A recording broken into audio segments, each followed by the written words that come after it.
यसरी देखाउनु के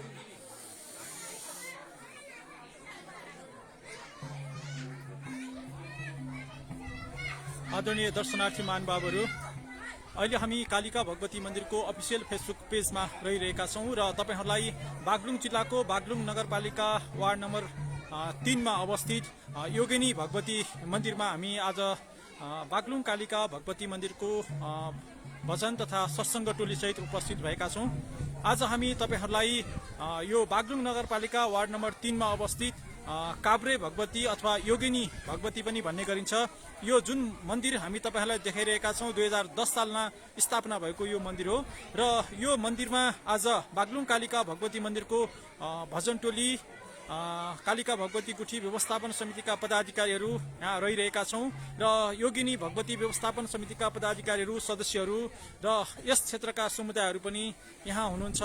आज हामी तपाईहरूलाई योगिनी भगवती मन्दिर प्राङ्गणमा भजन कीर्तन प्रस्तुत गर्न गइरहेका छौँ। कालिका भगवती मन्दिर र योगिनी भगवती मन्दिर अब हामी सँगसँगै अगाडि बढ्नेछौँ र यो क्षेत्रको बृहत्तर विकासका निम्ति हामीहरू समन्वयात्मक रूपमै अगाडि बढ्नेछौँ र भर्खरै यो योगिनी भगवती मन्दिर व्यवस्थापन समितिले कालिका भगवती गुठी व्यवस्थापन समिति तथा बागलुङ कालिका सत्सङ्ग तथा भजन कीर्तन समितिका पदाधिकारीलाई अत्यन्तै न्यानो स्वागत सत्कार गर्नुभयो। यसको निम्ति कालिका भगवती गुठी व्यवस्थापन समिति यो मन्दिर परिवारप्रति हार्दिक आभार एवं कृतज्ञता व्यक्त गर्दछ र अहिले कालिका भगवती गुठीको भजन टोली भजनको निम्ति तयारी गर्दै गरेको हामी देख्न सक्छौँ। अहिले हाम्रो साई सर मादलको तयारी गर्दै हुनुहुन्छ, हाम्रो सङ्गम सर रामनामी लाउँदै हुनुहुन्छ, हाम्रो गुणवन्ती अङ्कल पनि तयारी अवस्था हुनुहुन्छ। हामीसँग हुनुहुन्छ 82 वर्षीय दुर्गा बहादुर आचार्य, उहाँ पनि तयारी अवस्थामा हुनुहुन्छ। सर, अहिले हामीसँग मन्दिर व्यवस्थापन समितिका अध्यक्षज्यू हुनुहुन्छ। सामान्य रूपमा उहाँले यसभन्दा अगाडि पनि यो योगिनी भगवतीको ऐतिहासिक पृष्ठभूमिको बारेमा हामीलाई जानकारी गराइसक्नु भएको छ। फेरि एकपटक विन सर, यहाँलाई एकदमै स्वागत छ र यहाँले यहाँको मन्दिरको बारेमा संक्षिप्त रूपमा यहाँको पृष्ठभूमिको बारेमा बताइदिनुहुन्छ कि? यी प्रसिद्ध ऐतिहासिक शक्तिपीठ हुन्। यी मन्दिर स्वयं उत्पत्ति भएका शक्तिपीठ हुन्। हामीले आफ्नो अनुकूलताले यहाँ मन्दिर बनाउँदाखेरि गाउँको मागमा पाएको पर्छ, गाउँलाई आवश्यक छ भनेर हाम्रो चाहनाले नभएर स्वर्गद्वारी महापर्वको निर्देशन अनुसार शक्तिपीठको रूपमा यी मन्दिर निर्माण गरेका हौँ। स्वर्गद्वारी महापर्वको दर्शन गर्न यहाँका समाजसेवीहरू प्युठानको स्वर्गद्वारी आश्रममा पुग्दाखेरि 4 जना समाजसेवीहरूलाई स्वर्गद्वारी महापर्वले तपाईँको घर अगाडि एउटा चुत्राको झाङ छ, त्यो चुत्राको झाङ मुनि कुण्ड आकारको शिला छन्। ती शिलामा साक्षात योगिनी अवतारकी भगवती विराजमान हुनुहुन्छ।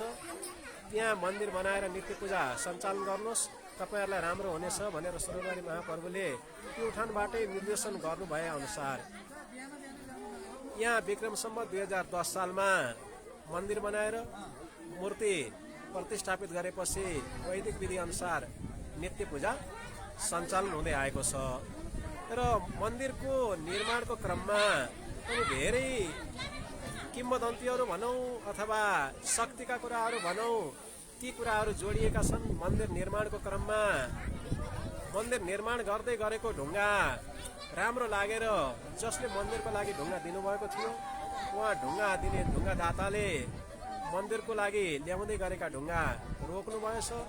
रोक्दाको राति उहाँको गोठमा बाघले आक्रमण गरेछ र आक्रमण गरेपछि मैले ढुङ्गा रोकेँ, बाघले आक्रमण गर्यो।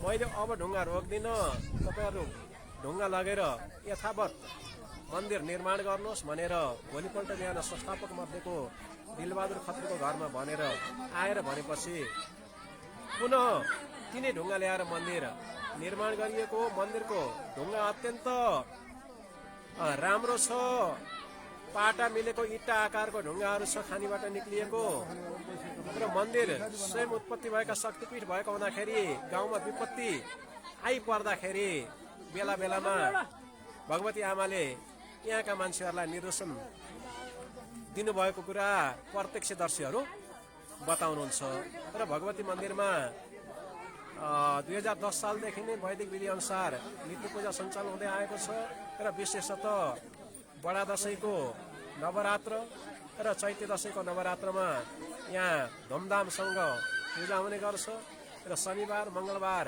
भक्तजनहरूको भिड लाग्छ र भक्तजनहरूमा विश्वास छ कि भगवती मन्दिरमा पूजा गर्यो पवित्र भावनाले आएर सेवा गर्यो भने कल्पेको कुरा पुग्छ भनेर यहाँका भक्तजनहरू बताउनुहुन्छ। यसरी ऐतिहासिकता र साक्षात दैवी शक्ति बोकेको यी मन्दिरलाई हामी उजागर गर्न सकेका छैनौँ। यिनको दैवी शक्ति ऐतिहासिकताका कुराहरू उजागर गरेर स्वयं उत्पत्ति भएका शक्तिपीठको महत्त्वलाई बढाउन सकेमा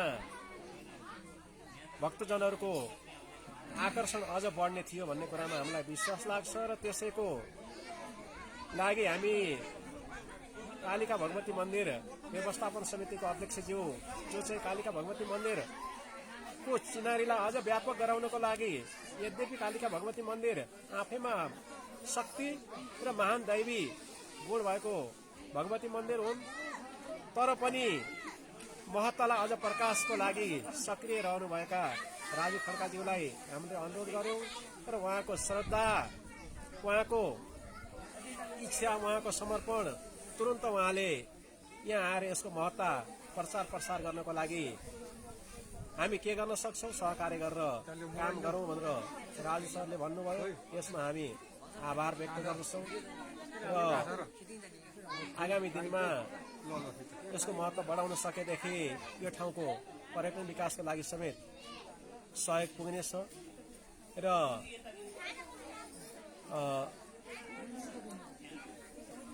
मन्दिर अत्यन्त रमणीय स्थानमा रहेका छन्। यहाँबाट संसारकोटको पर्यटकीय स्थल, ऐतिहासिक पुरातात्विक स्थल, कालीकोट मन्दिर, कालीगण्डकी, कालिका भगवती सबै यहाँबाट देखिनुहुन्छ। साथै हाम्रो पुजारीले भन्नुहुन्छ यो क्षेत्रमा अवस्थित मन्दिरहरूमध्ये अवस्थित देवीहरूमध्ये कालिका भगवती एक बहिनी, यो हामी अहिले जहाँ रहेका छौँ यहाँको योगिनी भगवती एक बहिनी र म्याग्दी तथा बागलुङ नगरपालिकाकै मालिकामा रहेको भगवती एक बहिनी हुन् भनेर हाम्रो पुजारी भूमिराज गैरेज्यूले आफूलाई प्रत्यक्ष अनुभूत भएको कुरा बेला बेलामा बताउनु भएको छ।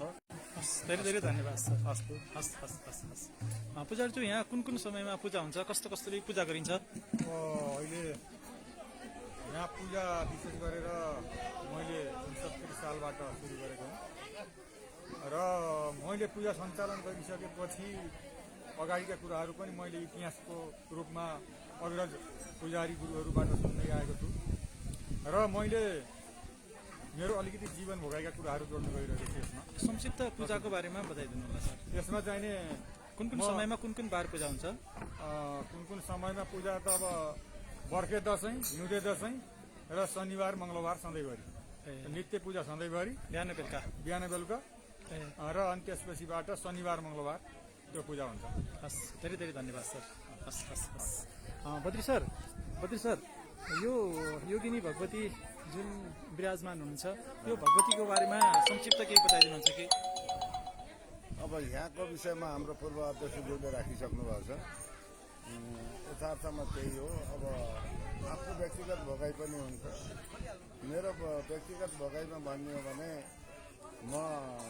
मलाई चाहिँ मेरो परिवार बचाउने नै भगवती हुन्।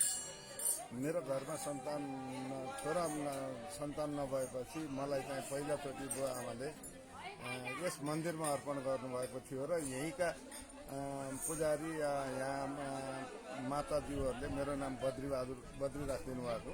वास्तवमा मेरो नाम चुडामणि गौतम छेत्री हो र उहाँकै नामले म प्रख्यात छु, बद्रीको नामले। र जब मलाई यस्तो पीडा हुन्छ, जब मलाई समस्या पर्छ, म एकान्तमा एक्लै यहाँ आएर बस्छु। मलाई आनन्द आउँछ, मलाई सन्तोष मिल्छ यहाँ। यही नै मेरो अनुभव छ। धेरै धेरै धन्यवाद बद्री सर। आदरणीय भक्तजन महानुभावहरू, अहिले हामी यो भजन कीर्तनलाई आज अलिक बेसी जोड दिन गइरहेका छौँ।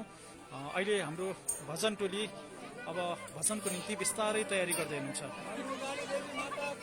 जय हो जय जय परमात्माको जय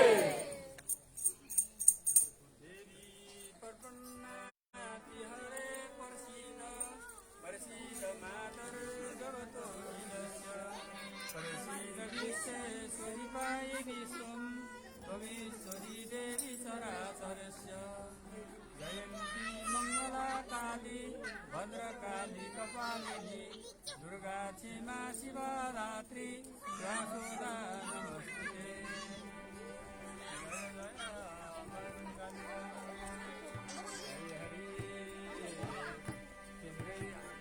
तिम्रै शरणमा तिम्रै शरणमा आयौँ हामी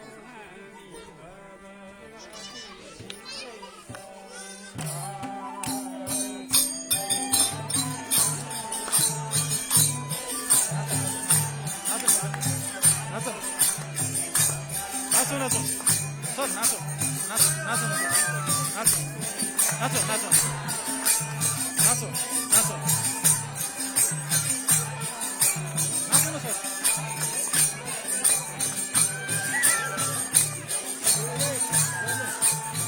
सर यस्तो घुमाउनु न सर यस्तो।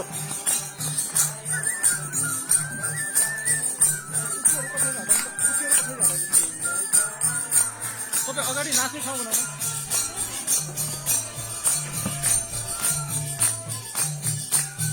आमा घुमाउँ घुमाउँ नाचौँ नाचौँ नाचौँ नाचौँ घुम्नुहोस् के।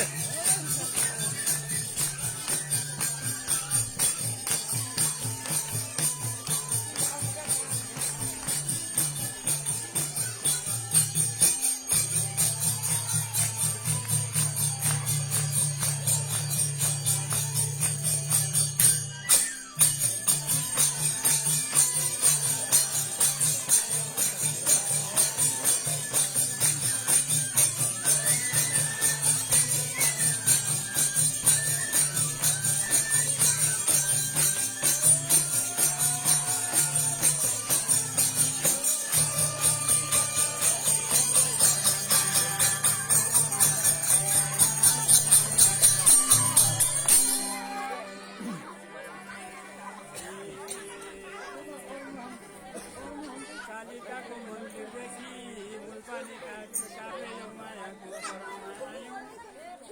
कालिकाको दर्शन गर्दै हजुरसँग भेटन हुन पायौँ। हामी सबै पर्नुपर्छ है हे तिम्रै पहिलो चरण पहिलो चरण यो दिदी माताको पर्यौँ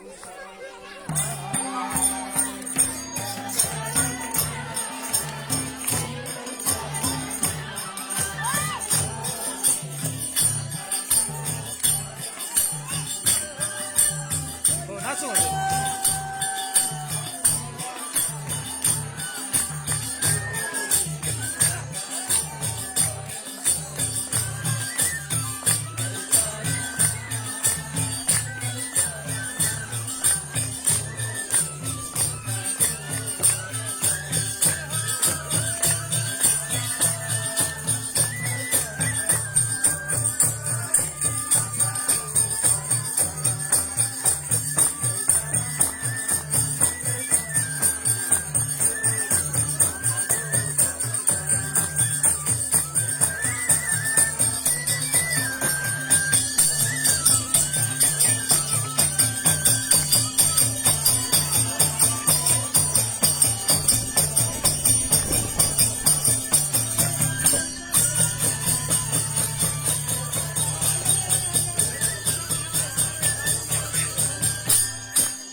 दर्शनार्थी महानुभावहरू, हामीले अघि पनि उल्लेख गर्यौँ, अहिले हामी बागलुङ जिल्ला बागलुङ नगरपालिका वार्ड नम्बर 3 मा अवस्थित काभ्रेमा रहेकी योगिनी भगवती मन्दिरमा रहिरहेका छौँ र अहिले कालिका भगवती मन्दिरको भजन टोलीले यस स्थलमा आएर भजन कीर्तन गर्दैछ र अहिले साँझ हामी यस स्थलमा अहिले साँझको आरती पनि गर्नेछौँ।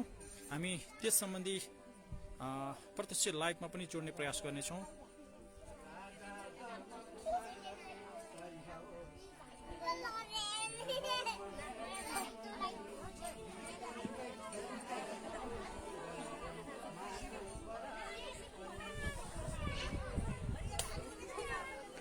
हामी तपाईहरुलाई यो काभ्रे भन्छ बानपार 3 को यो मूलपानी साबिकको मूलपानी गाविस हो। यो अहिले खेतबारीमा गहुँ देख्न सकिन्छ। यो मानव बस्ती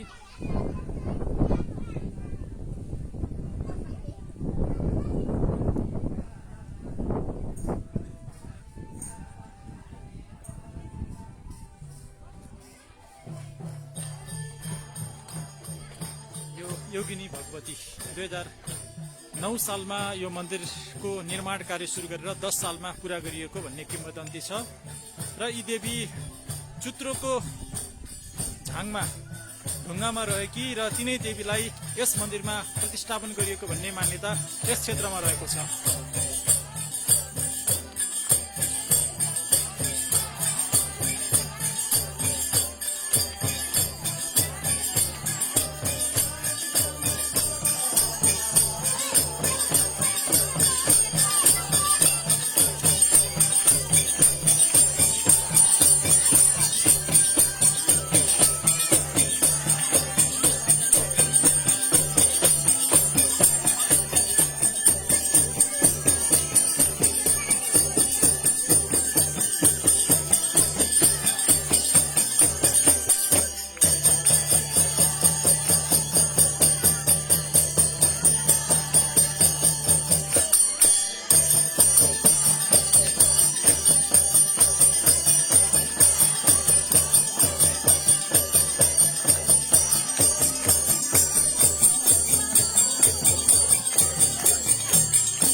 राम्रो छ हजुर।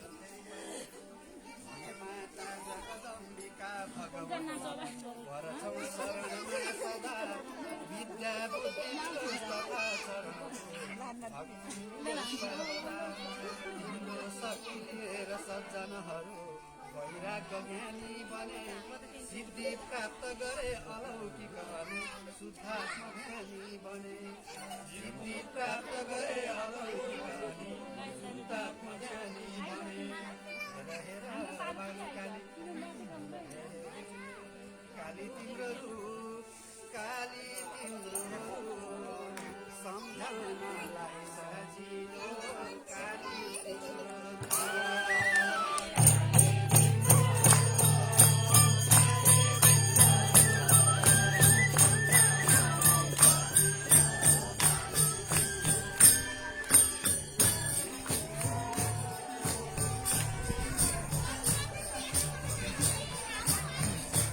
नाचौँ न, आउनुहोस् कि नाचौँ, नाच्नु न यहाँ अहिले बस।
नमस्कार।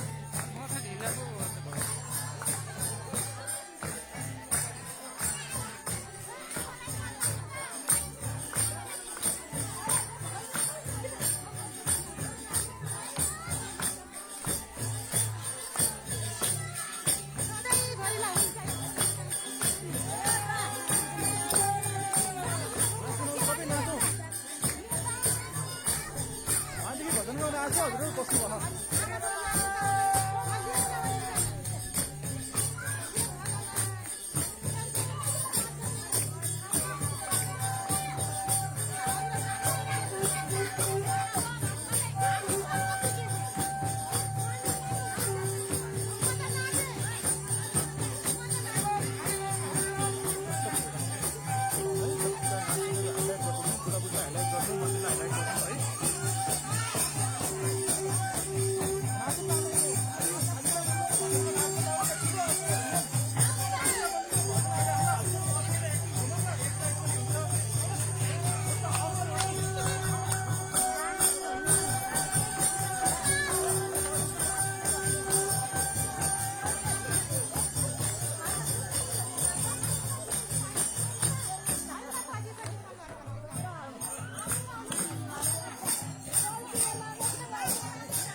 चौरासँग जोडिएको सङ्गम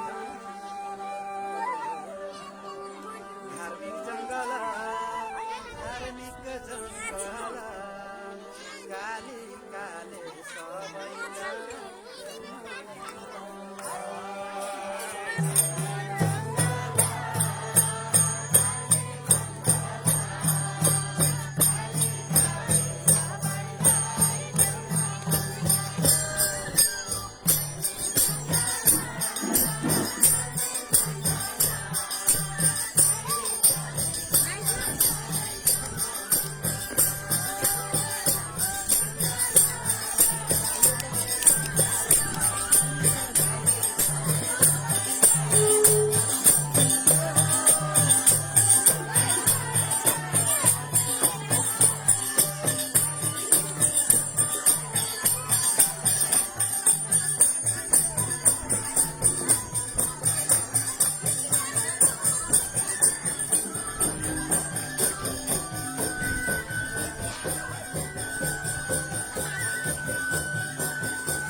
सच्चिदानन्द रूपाय विश्वोत्पत्ते विहेतये तापत्रय विनाशाय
Nara